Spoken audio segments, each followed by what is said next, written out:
बस्तर की खनिज वन संपदा बेचा जा रहा है। जब से भारतीय जनता पार्टी की सरकार बनी, नीलामी सबसे ज़्यादा हो रही है। कम से कम 5 से 6 खदानें चालू। भारतीय जनता पार्टी की सरकार हमारे खनिजों को बड़े बड़े लोगों को बेचना चाहती है। देश के कोने बस्तर को सत्ता की चाबी भी कहा जाता है। जब जब बस्तर में ज़्यादा सीटें दी तब तब उसकी सरकार बनी। बस्तर में धर्मांतरण के जो मुद्दे हैं लगातार वो बढ़ रहे हैं। धर्मांतरण हो क्यों ये रहा एक है? राजनीतिक मुद्दा है। बस्तर में नक्सलवाद खत्म हुआ। नक्सलवाद खात्मा का श्रेय कौन लेता है? का नींव तो कांग्रेस ने रखा। कांग्रेस ने नींव रखा तो उस तरीके से कार्रवाई क्यों नहीं? सुरक्षा बल के जवान नक्सलवाद के खिलाफ। अरे इतने ज़्यादा कैंप खोले गए जिसके वजह से बैकफुट पे गए। हरीश जी, आपके पिता कवासी लखमा के ऊपर आरोप लगे 3000 करोड़ के कथित शराब घोटाला के आरोपों में कितनी सच्चाई है? क्या ये सिर्फ चुनाव से पहले की साजिश सच्चाई थी? तो आप जानते हो कि कवासी लखमा जी क्या है। सिर्फ और सिर्फ एक राजनीतिक साजिश के तहत फंसाया गया है। अब कैसे बोल सकते हैं ऐसे? अगर कोई सच्चाई नहीं तो क्यों उनको अरेस्ट किया गया? देखिए वही तो कह रहा हूँ, राजनीति है, पूरी तरह से राजनीति है। किसी भी हाल में आदिवासियों की जो बात करे, बस्तर की बात करे, उनको डराओ, जेल में डालो।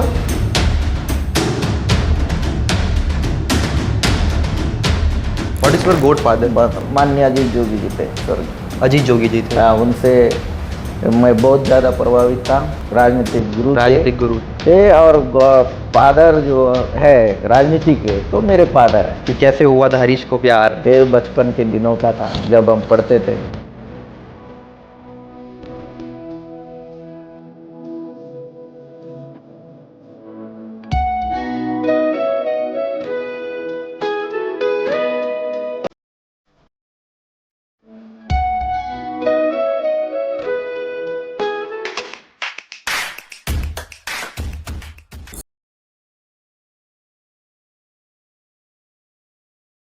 पॉडकास्ट विद विहान दुर्गम के शो में आज के मेरे गेस्ट हैं छत्तीसगढ़ के पूर्व आबकारी मंत्री कवासी लखमा के बेटे Harish Kawasi. Sir, welcome to the Vihaan का पॉडकास्ट। विहान जी, आपका बहुत बहुत धन्यवाद। कैसे हैं आप? बढ़िया बढ़िया। बस्तर में इन दिनों अगर बात की जाए, एक हवा चल रही है। हवा ये चल रही है कि बस्तर की खनिज वन संपदा बेचा जा रहा है। आपको क्या लगता है? तो सबसे पहले तो विहान जी, आपने मुझे आपके चैनल में बोलने का अवसर दिया, इसके लिए आपका बहुत बहुत धन्यवाद। और आपके इस YouTube चैनल में मैंने देखा कि आप भी बस्तर के जुड़े मुद्दों को लेकर हमेशा उठाया है, और इस YouTube चैनल में आपने मुझे यह मौका दिया है जनता की समस्याओं और मेरी बात को जनता के बीच में रखने का। तो पुनः आपका आभार। और जैसे आपने कहा कि खनिज संपदा, निश्चित रूप से जब से भारतीय जनता पार्टी की सरकार बनी तब से जो हमारी खनिजें नीलामी सबसे ज़्यादा हो रही है। आज नारायणपुर की बात करें तो वहाँ पर कम से कम 5 से 6 खदानें चालू हैं। और इसी तरह से आज भी बस्तर के जो सुकमा है, बीजापुर है, दंतेवाड़ा है, इन जगहों में भी बड़े बड़े लोगों का नज़र है। और भारतीय जनता पार्टी की सरकार हमारे खनिजों को बड़े बड़े लोगों को बेचना चाहती है। और जिस तरह से खनिज का उपयोग किया जाना चाहिए, लेकिन इससे बस्तर के लोगों का क्या फ़ायदा हो रहा है, ये भी देखने की आवश्यकता है। आप बीजेपी सरकार पे आरोप तो लगा रहे हैं हरीश जी, लेकिन जब कांग्रेस की सरकार थी उस वक्त भी अगर हमने देखे, कई जो लाखों पेड़ हैं वो काटे गए हैं। देखिए, आपकी सरकार में भी पेड़ कटे। सबसे पहले आपको बता दूं, हाँ जी, कि जब जब किसी ने विरोध किया, जैसे हसदेव की बात, उस समय भूपेश बघेल ने तत्काल रोक लगाया।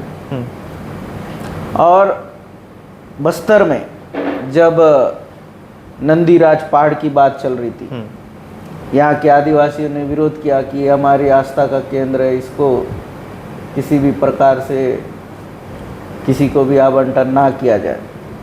तो तत्काल आदिवासियों की बात सुनकर, वहाँ के लोगों की बात सुनकर उनको निरस्त करने का भी काम किया। हमारा कहना साफ है, विकास विकास के लिए पेड़ कटे, लेकिन उतने पेड़ लगने भी चाहिए, या पहले लगाओ।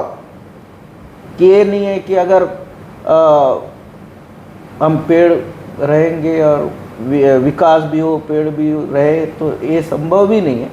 रोड बनना है, आज गंगलूर की बात करें, गंगलूर के अंदर गांव में हम जाएंगे तो हमको यदि सड़क चाहिए तो पेड़ों की कटाई होगी, लेकिन उतने पेड़ हमको लगाने की ज़रूरत है, और हमें ये ज़्यादा से ज़्यादा पेड़ ना कटे, इस पर भी ध्यान देना है। विकास का दो पैमाने, हम बोलेंगे कि बिना पेड़ काटे विकास हो, ये संभव भी नहीं। तो इसलिए सबसे ज़्यादा ज़रूरी है, अगर हम एक पेड़ काट रहे हैं तो 100 पेड़ पहले लगा चुके हैं।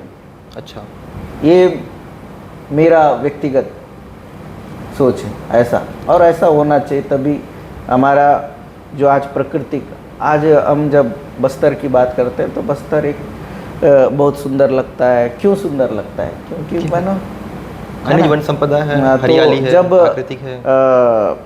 यही है कि जब भी किसी ने विरोध किया, कांग्रेस की सरकार ने रोकने का काम किया, लेकिन आज लोग विरोध कर रहे हैं, आदिवासी समाज विरोध कर रहा है, राजनीतिक लोग विरोध कर रहे हैं, वहाँ के लोग विरोध कर रहे हैं, उसके बाद भी उनकी बातों को अनसुना करने का काम भारतीय जनता पार्टी की सरकार कर रही है।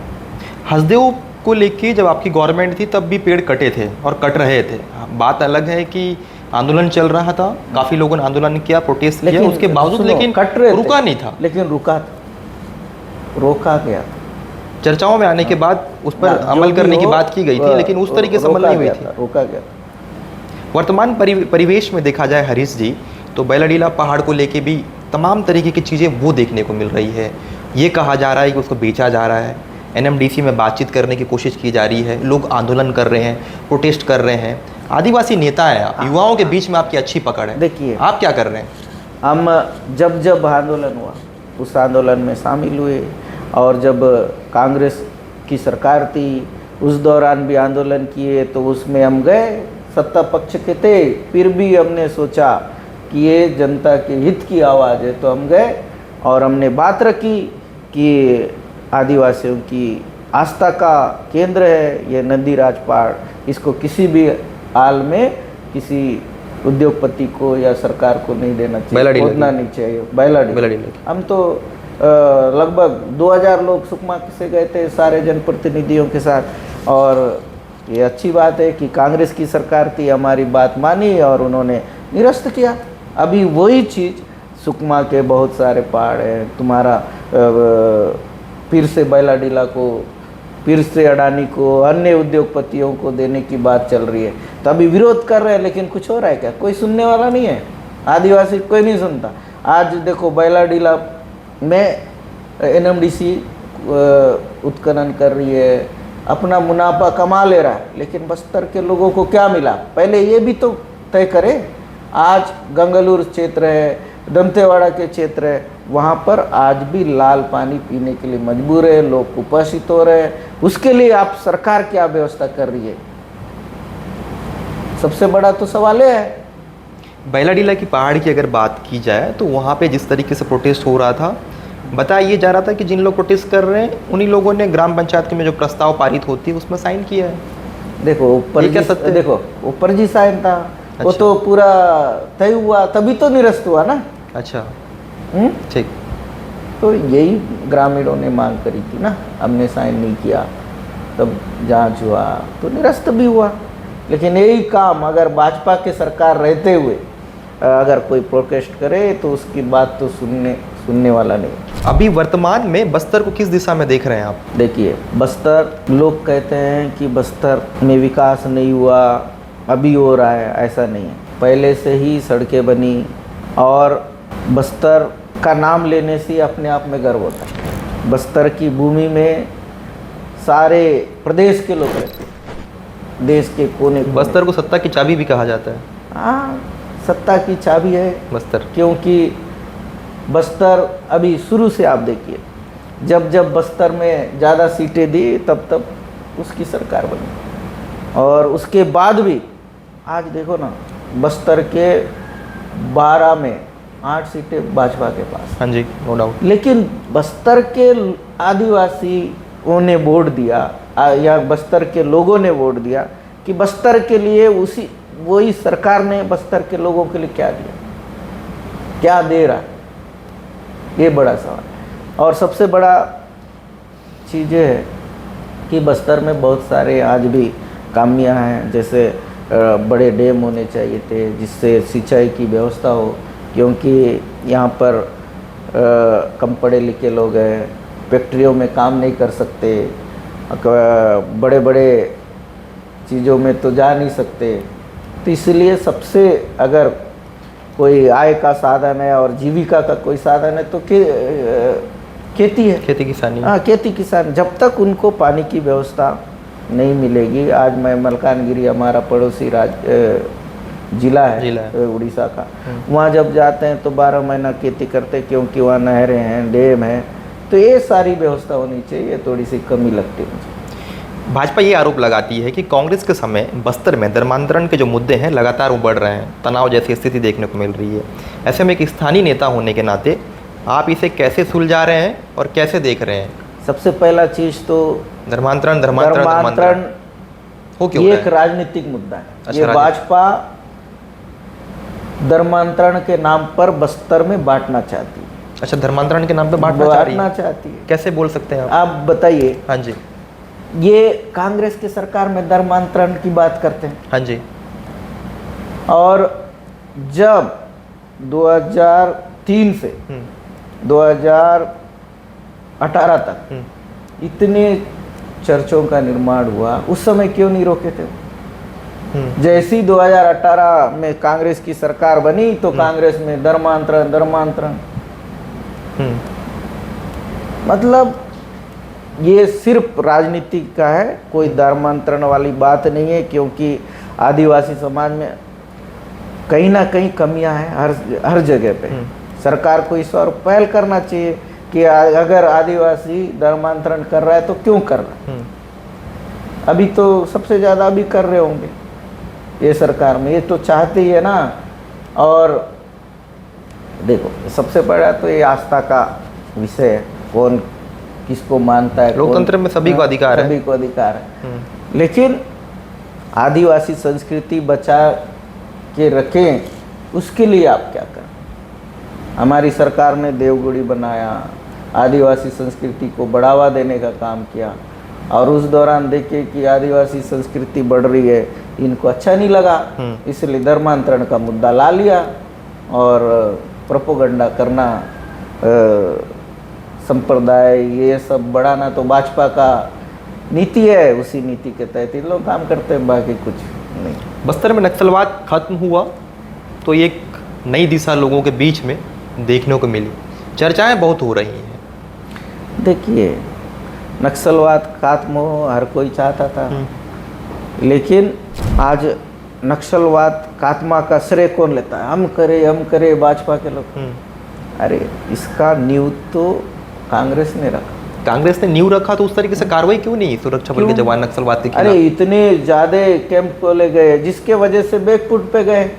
आज पहले बताओ, 2018 के पहले बीजापुर में आके मार के जाते थे। हाँ, no doubt, I agree with you. उसके बाद 20-20 किलोमीटर दूरी तक नक्सली नहीं थे। लेकिन भाजपा ये कहती है हरीश जी कि जो एंटी नक्सल ऑपरेशन जिस तरीके से अभी चलाए गए हैं भाजपा की गवर्नमेंट बनने के बाद, वो कांग्रेस की गवर्नमेंट में उस तरीके से एंटी नक्सल ऑपरेशन चलाने के लिए मतलब चलाने देते ही नहीं थे। तो कांग्रेस के जो सरकार के जो मुखिया लोग हैं रोका जाता था। ये तो आरोप कांग्रेस रोकती थी कि कांग्रेस नक्सलवाद पनपा रही थी। सेंट्रल में फोर्स किसकी थी? जैसे अंदर गाँव में सीआरपीएफ के किसके अंडर में आते थे? सेंट्रल गवर्नमेंट के अंदर। तो फिर आज बताओ, चाहे बीजापुर हो चाहे सुकमा हो, वहाँ के एसपी बदले नहीं गए।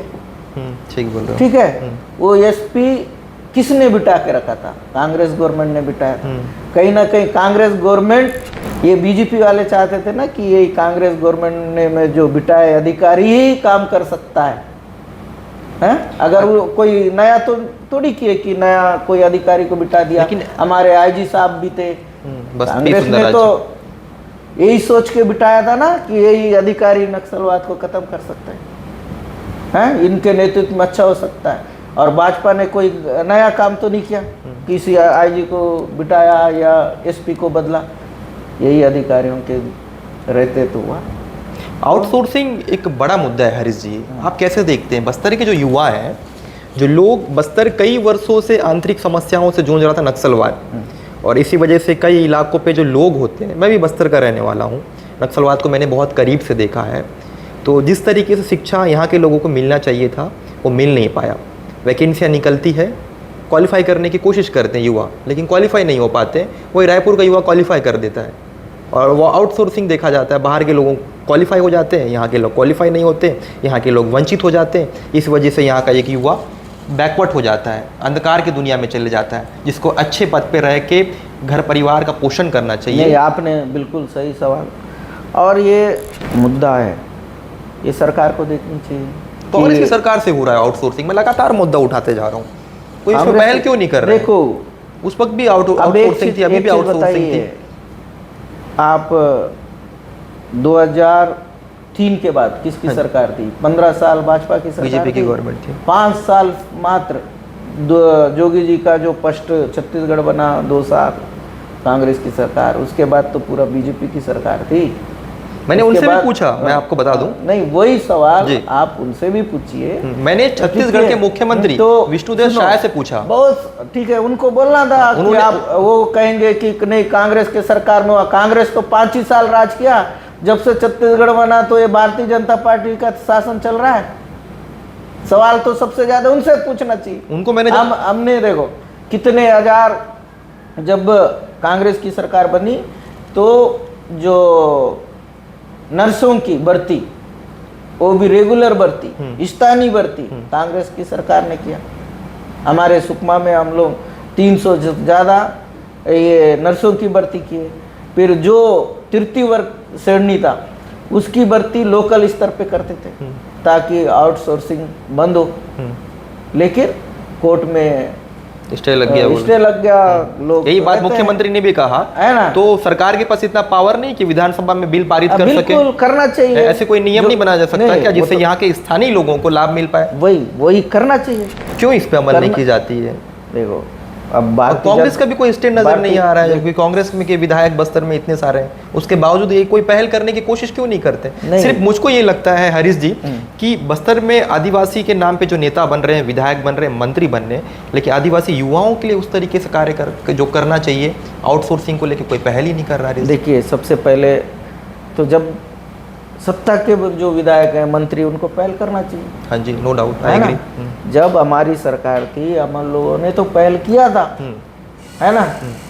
चाहे बीजापुर में हो, चाहे ना बस्तर में, बस्तर के लोगों को नौकरी मिले, इसी पहल के तहत चल रहे थे। अब स्टे लग गया, फिर चुनाव प्रक्रिया आया। अगर मान लो सरकार रहती तो उसमें क्या करते नहीं करते वो बात का बात है। अभी तो सवाल उनसे पूछा जाना चाहिए कि आप इसके लिए क्या कर रहे हैं, ठीक बोल रहे हैं ना। अभी जैसे बहुत सारा मुद्दा है, एक विधायक उठाता है, बीजापुर की एक बात बताते हैं। अभी बीच में देख रहा था आपका बीजापुर का भी मुद्दा था, जमीन वाली, विक्रम मंडावी जी ने उठाया, वो बच्चों की मौत को लेकर कोई डीओ ये सब शिक्षा विभाग को लेकर। क्या सरकार ने कार्रवाई की? नहीं की। तो जब तक एक जनप्रतिनिधियों का आवाज को यदि कोई सुन नहीं रहा है तो क्या कर सरकार? उन्होंने खंडन करवाया, ऐसी घटना नहीं हुई बोल के, ये सब पीआरओ के माध्यम से। देखिए, ये सब है। नक्सलवाद में एक बस्तर में एक ऐसा नक्सली माड़वी हिड़मा, उसको लेके लोगों के बीच में चर्चाएं होती है। पुलिस बताती है वो इनकाउंटर में मारा गया। अगर इन नक्सली था, खूंखार नक्सली था, तो लोगों के बीच में चर्चाएं क्यों हो रही है? देखिए, क्या एनकाउंटर में मारा गया कि कैसे मारा गया, इसके बारे में तो मैं उतना जानता नहीं हूँ, लेकिन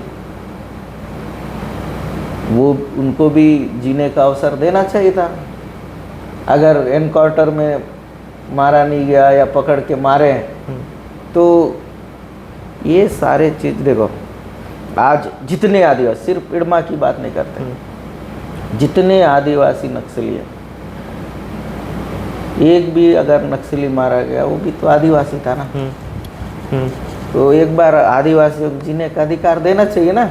वो भटके हुए लोग थे। अगर आज बताओ बहुत सारे नक्सली सिलेंडर कर दिए, सिलेंडर किए, वो जो बड़े बड़े अमलों में शामिल थे ना, बड़े बड़ी घटनाओं में हाँ, शामिल। आज सरकारी मेहमान बन के मस्त मजे कर रहे हैं, लेकिन जिनके वजह से आज जेलों में बंद है, उनके लिए सरकार क्या कर रही है? जो परजीय नक्सली के नाम पर आदिवासियों को जेलों में बंद किया गया, हम तो बार बार यही कहते हैं, अब तो नक्सलवाद खत्म तो हो आपकी गया। सरकार भी तो बोली थी कि जो जेल में बंद है उनको रिहा कर दिया बहुत जाएगा, सारे लेकिन लोगों को छोड़ा, तो बाकी लोगों को क्यों नहीं छोड़ा? और भी देखो, जो लोग थे उसमें पूरा एक कमेटी बनी थी जो जो केस के अनुसार चल रहा था।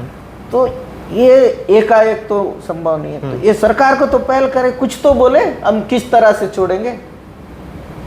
खैर ठीक, वो एक मुद्दा हो गया, मुद्दा से हम भटक रहे हैं। हिडमा को लेके आप ये कहा गया कि अपील नहीं की गई। मैं आपको बता दूं कि छत्तीसगढ़ के गृह मंत्री सहित बस्तर के आईजी और तमाम जो लोग हैं वो हिडमा के गांव पूर्ववर्ती गए थे और वहां पे बाढ़ से देवाओं हिडमा को लेकर अपील किया गया था कि वो पुनर्वास के तहत सरेंडर कर दे। देखो, आप कह रहे हैं कि उन्हें लाने की कोशिश, सिलेंडर करने आया था होगा, उनकी माँ को माँ से बात किए, लोगों को तो लग रहा था कि हाँ। सिलेंडर किए गया करने जा रहा है। तो 2 दिन पहले तक तो चल रहा था सिलेंडर करने वाला है, सिलेंडर करना।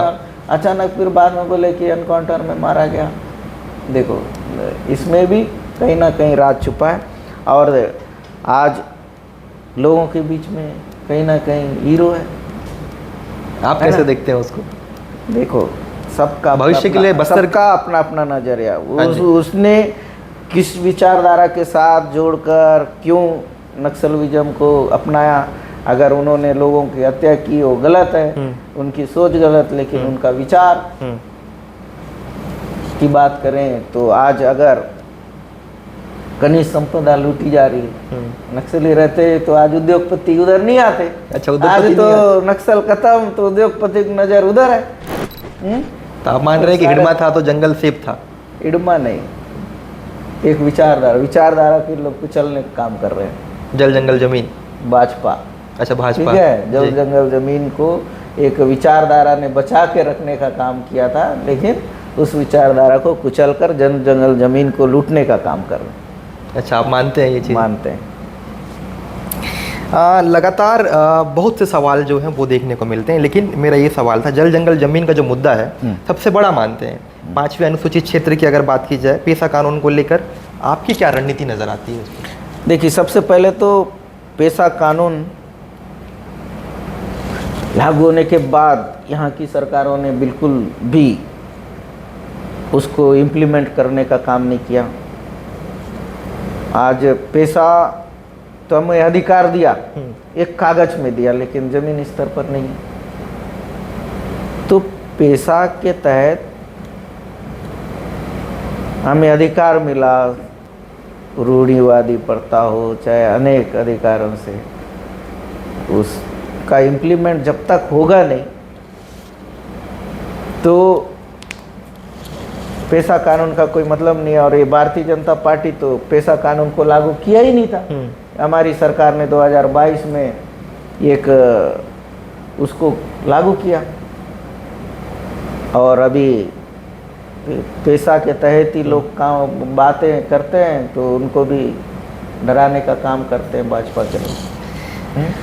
हरीश जी, आपके पिता कवासी लखमा के ऊपर आरोप लगे 3000 करोड़ के कथित शराब घोटाला के आरोपों में कितनी सच्चाई है? क्या ये सिर्फ चुनाव से पहले साजिश थी? तो आप जानते हो कि कवासी लखमा जी क्या है, सिर्फ और सिर्फ एक राजनीतिक साजिश के तहत फंसाया गया है और लगातार वो बस्तर की बात उठाते रहे हैं, जल जंगल जमीन की बात उठाते रहे हैं, आदिवासियों की बात उठाते रहे हैं।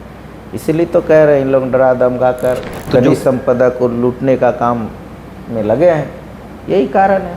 इसी वजह से फंसाया गया। कोई सच्चाई नहीं है। अब कैसे बोल सकते हैं ऐसे? अगर कोई सच्चाई नहीं तो क्यों उनको अरेस्ट किया गया? देखिए, वही तो कह रहा हूँ, राजनीति है, पूरी तरह से राजनीति है। किसी भी हाल में आदिवासियों की जो बात करे, बस्तर की बात करे, उनको डराओ, जेल में डालो। अधिकारी जब कवासी लखमा के फाइल लेके जाते थे तो लखमा जी साइन करते थे, उसके बाद ही वहाँ से पैसे आहरण होती थी और वहीं से उसी खाते से इस पैसे को दिल्ली भेजा जाता था आकाओं को खुश ऐसा करने के लिए। कौन बोला? ये तो मीडिया क्या अधिकारी कुछ भी बोलते हैं, उसमें आरोप थोड़ी साबित हुआ है। अगर मुझे फंसाना है तो कुछ भी आरोप लगा दो, फंसा भेज दो, बाकी तो न्यायालय तय करेगा ना। ठीक बोल रहा हूँ, न्यायालय इस आरोप कर रही है। ना? ईडी और अन्य जांच एजेंसियों की कार्रवाई को आप किस नज़रिए से देख रहे हैं? क्या आपको लगता है कि विपक्ष के नेताओं को जानबूझकर टारगेट किया गया है या किया तो जा ये रहा है? तो आप पूरे देश में जान रहे हो, जो जो भाजपा में जाता है वो धुल दूध जाता का है। दूल्हा हो जाता है, हाँ। वॉशिंग मशीन में धुल जाता है, और वही विपक्ष में रहकर भाजपा के खिलाफ बात करे तो सबसे बड़ा भ्रष्टाचारी हो जाता है। ये ठीक तो बोल रहे हो। पूरे देश में है ना। हम्म, तो यही वजह है आज बड़ी बड़ी एजेंसियों का दुरुपयोग भारतीय जनता पार्टी कर रही है। तो हर जगह विधायकों को खरीदने के लिए उपयोग किया जाता है, सरकार बदलने में उपयोग किया जाता है। ये भारतीय जनता पार्टी के एक बड़े राजनेता का बेटा होने के नाते क्या आपको लगता है कि राजनीति में आपकी राह आसान रही या एक बड़ी चुनौती है? देखिए, सिर्फ राजनीति का बेटा होना ही वो नहीं है, रहा तो एक पहचान मिला कि कवासी लखमा का बेटा है। इस वजह से तो अगर मैं बीजापुर आऊँ तो अगर मैं पहली बार आऊँगा तो एक परिचय करूँगा, तो ये लाभ मिलेगा। लेकिन अगर हमको आगे तक राजनीति करना है तो सिर्फ ये पिता के नाम पर तो नहीं कर सकते ना। ठीक बोला। इसलिए कठिन है। और जितना आप तो जान ही रहे हो कि 2006-07 से मैं बीजापुर आता हूँ। अगर मैं नहीं आता, सिर्फ लखमा का बेटा रहता, तो इतने युवा हमारे साथ थोड़ी जुड़ते। पिताजी से आप सीधी बात नहीं करते हैं बोलते, मैंने सुना है। हाँ, है, बहुत कम बात होती है। हरीश कवासी लखमा का बात नहीं मानता, इसलिए कवासी लखमा हरीश तक कोई अगर बात पहुंचाना है तो किसी के माध्यम से बोलने, छोटू को बोल देना, ऐसा करना, बोलने हाँ, क्या ये ऐसा सत्य है? ऐसा ही है, ऐसी बात होती है, ऐसा ही बात होती डायरेक्ट है। बात नहीं लेकिन होती? अभी हमारी बात होती है जब से अच्छा, ये सब चीजें की ईडी कार्रवाई हुई तो हाँ जी। अच्छा है। कार्रवाई भी होना हमारे लिए एक अच्छा हुआ अच्छा, कि हम बाप दोनों और का बेटे बाप बेटे का मिलन प्यार हुआ, बढ़ गया, प्यार बढ़ गया। है? नहीं तो हम दोनों जो बीच की कड़ी थी, कड़ी कोई थी। दूसरा था। इतने साल तक हरीश लखमा और कवासी लखमा आपस में उस तरीके से जो बाप और पिता का प्यार होता है वो थोड़ा डिस्टेंस मेंटेन करके ही नजर आ रहा था। लेकिन एक चीज़ मैंने देखा, जब छत्तीसगढ़ के आबकारी मंत्री थे तो वो कई अंदरूनी गांव विजिट के लिए जा रहे थे। खैर, कवासी लखमा के लिए कोई बड़ी बात नहीं, नक्सलियों के गढ़ पे जाना, वो चले जाते थे। तो आपको एक बेटे होने के नाते आपको फिक्र होती थी, मेरी मौजूदगी वहाँ पे थी, तो आपने उनके पीएसओ को बोला थोड़ा केयरफुली, थोड़ा ध्यान देना पिताजी का। तो आप में वो प्रेम झलकता था, पीठ पीछे भी रह के आप सपोर्ट करते थे, थोड़ा देख के जाना। देखिए, वो भी मेरा बहुत ख्याल रखते थे। अरे देख के इसको जाने दो या कुछ भी, मतलब ये ऐसा तो बाप बेटे चिंता रहता ही है, लेकिन थोड़ा सा दूरियां रहती थी। आज इस पॉडकास्ट में आप खुल के बात करिएगा। मैं एक सवाल पूछ रहा हूँ, आपके लिए आपके पिता क्या है, क्या मायने रखते हैं? देखो, मेरे लिए मेरे पिता मेरे भगवान हैं और मेरे गुरु हैं, जो एक रास्ता देने वाले, उनके अलावा और कौन? कभी बोले कवासी लखमा से कि मैं आपसे बहुत प्रेम करता हूँ बोल के? बोलेंगे जब मौका मिलेगा, और बोलने का अवसर नहीं मिला अभी। वो मुझसे प्रेम करते हैं, मुझे अभी एहसास हुआ, और अच्छे से, है ना, बहुत थोड़ा डिफाइन चिंता करते हैं। थोड़ा डिफाइन करिए ना। नहीं, मेरे लिए चिंता करते हैं, तो पिता की जो चिंता है वो वाजिब है, और हर किसी को ऐसे पिता नहीं मिलते। हम खुशनसीब हैं कि हमको ऐसे पिता मिले। और सवाल जो है पिता को लेकर जब आरोप लगते हैं तो आप खुद को कैसे मैनेज करते थे? जब सरकार में रहते हैं स्वाभाविक सी बात, एलिगेशन तो बहुत लगते हैं, देखिए, बहुत एलिगेशंस लगे भी, मैं भी एक एलिगेशन। जब राजनीति में आओ, लोगों की सेवा करने लग जाओ, तो जानते हो जब आरोप तो लगते हैं। राजनीति में आपका आदर्श कौन है? सबसे पहले what is your God father? देखिए, मैं राजनीति में आया, मैं सबसे, अगर मैं किसी को गुरु मानता था या मेरे राजनीति में मैं जिनको पहली बार उनकी राजनीति से प्रेरित हुआ तो माननीय अजीत जोगी जी थे, स्वर्गीय अजीत जोगी जी थे। हाँ, उनसे मैं बहुत ज़्यादा प्रभावित था। उनका कार्य करने की शैली और उनका बहुत सारा चीज़ है जो आज अधूरा है। एक आध विज़न बताया, मतलब वो चीज़ आपको दिल पे लग गया और उनके प्रति आप लोगों के लिए बहुत करते थे, किसी के लिए भी कोई काम बोल दो उनका काम तुरंत करना, ये उनका काम था। और यही सब चीज़ मुझे बहुत अच्छी लगती थी। और मैं पहली बार जब राजनीति में प्रवेश किया 2006-7 में, तो मैं जोगी जी के साथ ही, मतलब मेरा जो लगाव था जोगी जी के साथ था। तो आपके गॉडफादर जोगी जी हैं? गॉडफादर नहीं, मेरे राजनीतिक गुरु थे और फादर जो है राजनीति के, तो मेरे फादर हैं। अच्छा, आपके फादर है ना। आपकी लव मैरिज काफ़ी इंटरेस्टिंग है हरीश खवासी जी, तो मैं थोड़ा सा जानना चाहूँगा कि कैसे हुआ था हरीश को प्यार? ओह ये बचपन के दिनों का था, जब हम पढ़ते थे, जब देखे तो प्यार हो गया और सोचे कि चलो शादी भी कर लिए। बचपन का प्यार जीवन संगनी बन गई? बस। कैसे हुआ था? पहली मुलाकात कहाँ हुई थी? स्कूल में हुई। स्कूल में मुलाकात हुई थी। तो किस तरीके से सपोर्ट मिलता है उनका राजनीति में आपको? बहुत सपोर्ट मिलता है। एक पत्नी का जिस तरह से मिलना चाहिए राजनीति में, वो चाहे घर परिवार में, जैसे हम बाहर रहते हैं तो घर को संभालना, फिर कभी कभी हम कुछ तकलीफों में रहते हैं, कुछ गलत या कुछ राजनीति में कभी कुछ भी रहता है तो बताती है कि इसको ऐसा करना चाहिए। इसका सपोर्ट बहुत मिलता है। जब घर वाले का साथ हो तो निश्चित रूप से अच्छा रहता है। तो आप मानते हैं कि आपकी पत्नी आपके लिए लकी है बहुत सारी चीज़ों को लेके? बिल्कुल। ऐसा कोई चीज़ जिससे उनकी वजह से बहुत बेनिफिट हुआ हो जो आप हमेशा याद रखते हो? बहुत सारी चीज़ें हैं जो एक ही चीज़ होता तो बता देते। उनकी एक खूबी बताइए, चलिए उनकी, आपकी वाइफ की एक खूबी बताइए जो आपको हमेशा वो चीज़ याद रखते हो। खूबी एक चीज़ क्या बताएं? बहुत सी खूबियाँ हैं। सवाल आपको लेके भी उठते हैं कि आपकी पहचान क्या है, हरीश लकमा या सिर्फ कवासी लकमा के बेटे? देखिए, सबसे पहला तो पहचान कवासी लकमा के बेटे हैं और हम काम करते जा रहे हैं। लोगों को लगता है कि उनके पिता के नाम पर बढ़ रहा है या जो, आज अच्छी बात है ना, उनके नाम से ही आगे बढ़े, हमको कोई फर्क नहीं पड़ता। और मैं तो कहता ही हूँ मेरे पिताजी के ही नाम पे चल रहा है और आगे भी चलता रहेगा। हमारा काम है, काम करते रहेंगे। जब काम करेंगे तो और पहचान बढ़ते जाएगी। बस हमारा काम एक ही लक्ष्य है, काम करते जाओ, फल मिलेगा और फादर का जो आशीर्वाद है उसको लेकर साथ चलो। क्या राजनीति में बिना पैसे और पावर को कोई युवा आगे बढ़ सकता है? बिना पैसे और पावर के बिना? देखिए, सबसे पहले तो एक उदाहरण बताएं। सबसे गरीब थे मेरे पिताजी, ठीक है।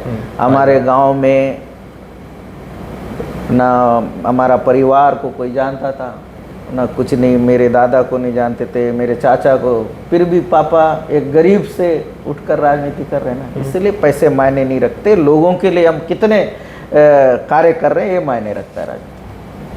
आपके पिता पर इतने बड़े आरोप लगे, क्या उस समय परिवार डर गया था? बिल्कुल डरता है, सहम गए थे, लेकिन उनका हिम्मत था जो हमें बोले कि अब मैंने कुछ नहीं किया, तुमको डरने की ज़रूरत नहीं है। तो जो हिम्मत है, सारे लोग हिम्मत के साथ काम किए। और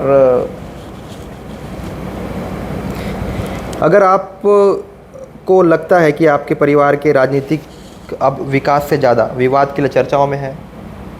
देखिए, विकास में भी चर्चा में थे, हाँ, ठीक है। कवासी लकमा कोई चीज़ बोलता है तो वो करके दिखाता है, ये भी एक चर्चा है। और अभी जो हुआ उसमें भी चर्चा है।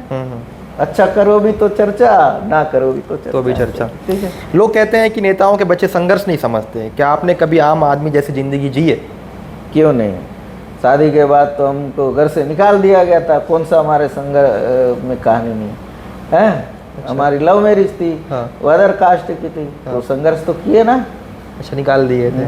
हम तो कई साल घर के बाहर थे। कितने साल घर के बाहर? घर के बाहर है तब तो, और अब में बहुत जमीन आसमान का फर्क है। तब घर के बाहर थे लेकिन अब घर के भीतर है। अभी देखो, अभी राजनीतिक विरासत संभाल रहे हैं। देखिए, लेकिन घर के बाहर ही हैं। हम तो गांव में नहीं रहते, सुकमा में रहता हूँ, ठीक है। और अगर आज हमारी बात कम होती थी, यही सब वजह था। अच्छा, यही सब रीज़न ठीक थे है। कि थोड़ा डिस्टेंस हो गया। और सबको लगता है कि संघर्ष नहीं किए हैं तो ऐसा संभव नहीं है। अगर घर के बाहर थे तो संघर्ष किए हैं ना। जो युवा हैं जो लव मैरिज करना चाहते हैं परिवार के खिलाफ जाके, जैसा हरीश कवासी ने किया, उनके लिए क्या बोलेंगे हरीश कवासी? अरे देखिए, परिवार के खिलाफ अब नहीं जाना है। परिवार है ना, सभी युवाओं को यही कहूँगा कि किसी भी तरह से अगर आप लव करते हो तो घर में मनाने की कोशिश करो, घर वालों के साथ रहो, क्योंकि घर वालों का साथ मिलता है तो एक अच्छा रहता है। अगर आज आपको अपने पिता की राजनीति को एक शब्द में बताना पड़े तो आप क्या बोलेंगे पिता की? उनकी मेहनत है। सुबह उठकर लोगों के लिए लग जाना। कवासी लकमा पढ़ नहीं पाते हैं, लेकिन उठते ही अखबार पकड़ के लोगों को बिठा देते हैं कि क्या हुआ है। देखो उनको रूटीन कैसे रहती है? भगवान ने उनको गॉड गिफ्ट दिया है। कई बार ऐसा हुआ है, पहले बचपन में पे अखबार पढ़ने बोलते थे तो मैं कहीं रुक जाता था, ठीक है, हाँ। कि किसी अक्षर के सामने रुक जाता था तो मेरे बोलते थे ऐसा लिखा होगा, ठीक। और अभी भी जैसे हमारे नेताजी के साथ जो लोग रहते हैं, पीएसओ, पीए, वो जो भी, मान लो उनको मुख्यमंत्री का लेटर लिखना है, देना है, और कोई दूसरा लेटर रहेगा तो व्यक्ति बोलेगा वो लेटर ला रहे मुख्यमंत्री। अगर दूसरा लेटर देंगे, ये नहीं रहे मुख्यमंत्री का लेटर, मतलब ये उनके उसमें माइंड रीड कर लेते हैं वो, मतलब किस तरीके से करना है। ये गॉड गिफ्टेड है। जिस तरीके से छत्तीसगढ़ में अगर देख रहे हैं, कवासी लकमा बस्तर में जिस तरीके से ईडी का जो कार्रवाई हुई, फिर वो जेल गए, जेल में रहे, फिर जेल से बाहर निकले, बीजेपी नेताओं के बहुत करीब में तारीफ करने लग गए। विजय शर्मा की बात की जाए, उनको लेके कवासी लकमा ने काफ़ी तारीफ, देखो बहुत सहयोग किया। वो हरुण साहू को लेके कहा कि बहुत सहयोग किए। देखिए ये थोड़ी बात कवासी लोगों को हजम लकमा नहीं हो रही सबके चहेते हैं, ठीक। विधानसभा में पहली बार गए, सारे लोगों ने हाथ मिलाया, गले लगाया। कवासी लकमा आपके भी तो चहेते हैं, ठीक, आप मीडिया वाले हो फिर भी चहेते हैं कि नहीं? है। ये कवासी लकमा कासियत है, ठीक है। और सारे लोगों जानते हो, सारे लोग हेल्प तो करते ही है। उनको पता है कि कवासी लकमा ऐसा नहीं है, उनको फंसाया गया, इसीलिए सब प्यार करते हैं। ईडी का छापा पड़ रहा है तो कवासी लकमा बीजेपी ज्वाइन तो नहीं करेंगे? बीजेपी ज्वाइन करेंगे? देखिए, आदिवासी के बेटे हैं, आदिवासियों के लिए लड़ते हैं, तो बीजेपी आदिवासियों की तीसरी थोड़ी है कि आदिवासी बीजेपी ज्वाइनिंग कर लेंगे, तो ऐसा नहीं है। हम हमेशा एक विचार से जुड़े हैं। जब से हम पैदा हुए हैं तब पापा कांग्रेस में जुड़े। कई बार ऐसा दौर आया, चाहे जोगी जी के समय हो, चाहे अरविंद नेताम जी के समय हो, फिर भी पापा ने पार्टी नहीं छोड़ा। तो ऐसे छोटी मोटी कार्रवाई से डर के, जो चीज़ हमने किया ही नहीं, तो उन चीज़ों से डर के तो बीजेपी ज्वाइनिंग करने वाला सवाल ही नहीं उठता। ये सब एक आरोप जो आपको सबसे ज़्यादा चुभता हो आज तक हरीश जी, क्या है वो आरोप? देखिए, जो चीज़ किए नहीं उस पर आरोप लगता है तो तकलीफ होती है। तकलीफ होती है, तो बस वही है क्या? यही ईडी की जो कार्रवाई हुई उसी से तकलीफ होती है, और बाकी क्या कहना चाहेंगे मेरे पॉडकास्ट विद विहान दुर्गम के शो में? तो यही कहना चाहूँगा कि यहाँ के युवाओं को रोजगार के अवसर मिले। बस्तर में अगर खनिज संपदा को लूटना चाहते हैं तो सबसे पहले यहाँ के लोगों की राय ली जाए। लोगों का जीवन बेहतर कैसे हो, सरकार को इस और ध्यान दिया जाना चाहिए। आज तेंदुपत्ता का जो सबसे बड़ा आय है बस्तर का, तेंदुपत्ता, उसके लिए कुछ अच्छा विज़न, अच्छा नीतियाँ बनाए ताकि उसका लाभ ज़्यादा मिल सके। यही जैसे भारतीय जनता पार्टी के लोग तो कहे थे कि हम 15 दिन तेंदुपत्ता तोड़ेंगे, लेकिन कितना दिन टूट रहा है बताओ? एक दिन, है ना। तो ये सब चीज़ें पर ध्यान होना चाहिए। डैम हो ताकि सिंचाई की सुविधा हो, और सारे बस्तर जिस तरह से हरा भरा है उस हरा भरा बस्तर को बचाए रखे, यही मेरी। पॉडकास्ट विद विहान दुर्गम के शो में आज हमने छत्तीसगढ़ के पूर्व आबकारी मंत्री कवासी लखमा के पुत्र, युवाओं के चहेते, लोगों के बीच में चर्चा बनना और लोगों के बीच में अच्छी पकड़ रखने वाले बस्तर के क्षेत्र से हरीश लखमा से मैंने पॉडकास्ट में खुलकर बातचीत करने की कोशिश की। इस पॉडकास्ट में तमाम वो सवाल भी पूछे जो सवाल लोगों के जहन में। ईडी की कार्रवाई, शराब घोटाला, शराब कथित घोटाला, जिसको लेके बहुत सवाल जो है वो कवासी लखमा पे लगते थे, आरोप लगते थे 3000 करोड़ का घोटाला उन्होंने किया है, उसको लेके भी मैंने सवाल किया। तो हरीश ने कहा कि अगर हम किए होते तो आज बाहर नहीं होते। तो बहुत से सवाल के जो जवाब है वो बेबाक तरीके से देते हुए नजर आए। अगर आपको मेरी पॉडकास्ट पसंद आती है तो पॉडकास्ट विद विहान दुर्गम के शो को आप सब्सक्राइब कर सकते हैं, लाइक कर सकते हैं, शेयर कर सकते हैं। अगली रिपोर्ट में अगले गेस्ट के साथ फिर मुलाकात होगी। मुझे दीजिए इजाज़त। शुक्रिया। शुक्रिया, धन्यवाद।